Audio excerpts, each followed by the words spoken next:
Assalamualaikum warahmatullahi wabarakatuh. Halo guys, saya Muhammad Farhan Reza.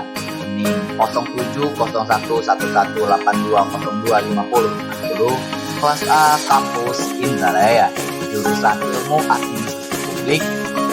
Saya ingin mengumpulkan sebuah tugas mata kuliah pengantar Ilmu Administrasi Publik dengan dosen pengampu Dr. Lili Erina MSI, Fakultas Ilmu Sosial dan Ilmu Politik Universitas Sriwijaya tahun 2020-2021 dengan mengenai materi warga negara dan masyarakat madani. Materi warga negara. Siapa dirimu? Saya Muhammad Farhan Reza, merupakan penduduk warga negara Indonesia, lahir Batu Raja 2 November 2002, bertempat tinggal di RS Holindo, Jalan Kenanga, Blok D nomor 8, Kelurahan Batu Raja Permai, Kecamatan Batu Raja Timur, Kabupaten Ogan Komering Ulu, Provinsi Sumatera Selatan. Saya memiliki kewajiban dan hak penuh sebagai warga negara Indonesia yang telah tercantum dalam UUD 1945 pasal 26, 27, 28, dan 30. Lalu, sudahkah kamu mendapatkan hak yang seharusnya kamu dapatkan?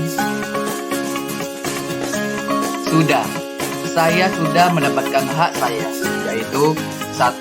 Hak untuk mengembangkan diri dan melalui pemenuhan kebutuhan dasar, dan berhak mendapatkan pendidikan, ilmu pengetahuan dan teknologi, seni dan budaya, demi meningkatkan kualitas hidupnya demi kesejahteraan hidup manusia.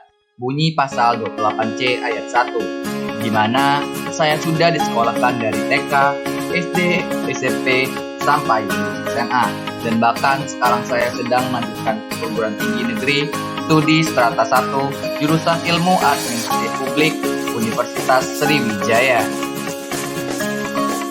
Yang kedua, hak atas kelangsungan hidup.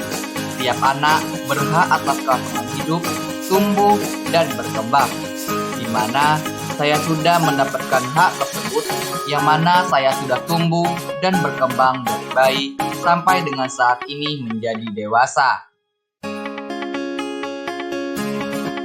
Lantas, bagaimana dengan kewajibanmu? Apa saja yang belum kau lakukan? Mengapa? Kewajiban yang belum saya lakukan sebagai warga negara, wajib ikut serta dalam usaha pertahanan dan keamanan negara. Pasal 30 ayat 1 Undang-Undang Dasar 1945 yang menyatakan tiap-tiap warga negara berhak dan wajib ikut serta dalam usaha pertahanan dan keamanan negara, di mana saya belum dapat berpartisipasi penuh dalam kewajiban pertahanan dan keamanan negara serta kemajuan wilayah negara Indonesia, karena saya belum tahu bagaimana yang harus saya lakukan agar seutuhnya dapat menjalankan kewajiban tersebut. Selanjutnya, soal materi masyarakat madani. Yang pertama, bagaimana aplikasi civil society di Indonesia? Pengaplikasian civil society di Indonesia masih kurang baik, karena masih banyak warga Indonesia yang belum bisa menerapkan karakteristik dari masyarakat madani. Masih banyak yang korupsi, masih banyak yang tidak toleran dan tidak menghargai hak orang lain demi mementingkan diri sendiri. Oleh karena itu, di Indonesia penerapan civil society masih belum dapat ditemukan karena masyarakat Indonesia baru saja atau tengah menghadapi transformasi sosial di satu pihak dan di pihak lain. Di Indonesia sendiri, praktik-praktik civil society masih sangat jauh dari indikator ideal. Bagaimana pendapatmu jika dilihat dari prakteknya serta peran dari pilar-pilarnya? Menurut pendapat saya, jika dilihat dari praktek-praktek civil society di Indonesia, masih dikatakan sangat jauh dari indikator ideal. Contohnya dalam bidang ekonomi, di mana masih banyak terjadi ketimpangan kesejahteraan di berbagai wilayah di Indonesia. Masyarakat Indonesia adalah masyarakat yang sangat tinggi tingkat fragmentasi sosialnya. Inilah yang menjadi penghambat tumbuh dan berkembangnya civil society di Indonesia. Jika dilihat dari peran pilar-pilarnya, yang pertama, supremasi hukum. Masih ada penegakan hukum yang tumpul ke atas dan tajam ke bawah. Yang kedua, lembaga masyarakat, di mana perhatian pemerintah terhadap masyarakat yang tertindas atau masyarakat kecil yang sangat kurang. Ketiga, perguruan tinggi, sebagai kekuatan sosial kontrol yang memperjuangkan aspirasi masyarakat dalam mengkritik kebijakan pemerintah yang diskriminatif. Yang keempat, ada pers, di mana berfungsi untuk mengkritik dan menjadi bagian dari sosial kontrol yang dapat menganalisa serta mempublikasikan berbagai kebijakan pemerintah yang berkenaan dengan warga negara. Dan yang terakhir ada partai politik, merupakan tempat di mana prasyarat untuk berdirinya masyarakat madani, karena disitulah tempat menyalurkan aspirasi politiknya.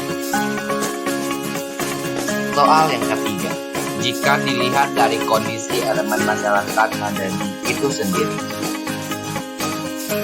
Menurut pendapat saya, di Indonesia penerapan elemen masyarakat madani baik diterapkan, karena masyarakat madani mengandung nilai-nilai yang bisa mengubah peradaban dan pemikiran bangsa Indonesia. Namun, pemerintah belum bisa menerapkan karena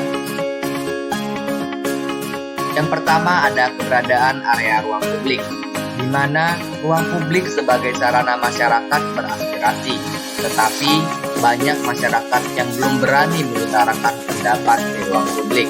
Yang kedua ada demokrasi, adalah persyaratan lain mutlak bagi keberadaan masyarakat madani yang asli, di mana adanya politik yang didasari kepentingan-kepentingan.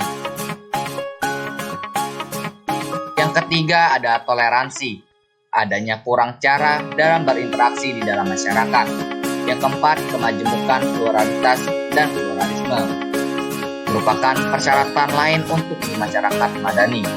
Yang kelima, keadilan sosial, masih banyak kasus yang tumpang tindih di ranah hukum.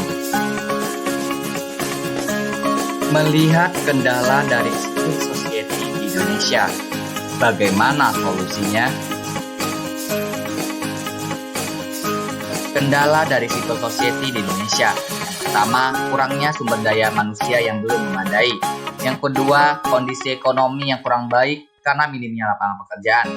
Yang ketiga, banyak pegawai yang di-PHK. Yang keempat, masih rendahnya pendidikan politik masyarakat.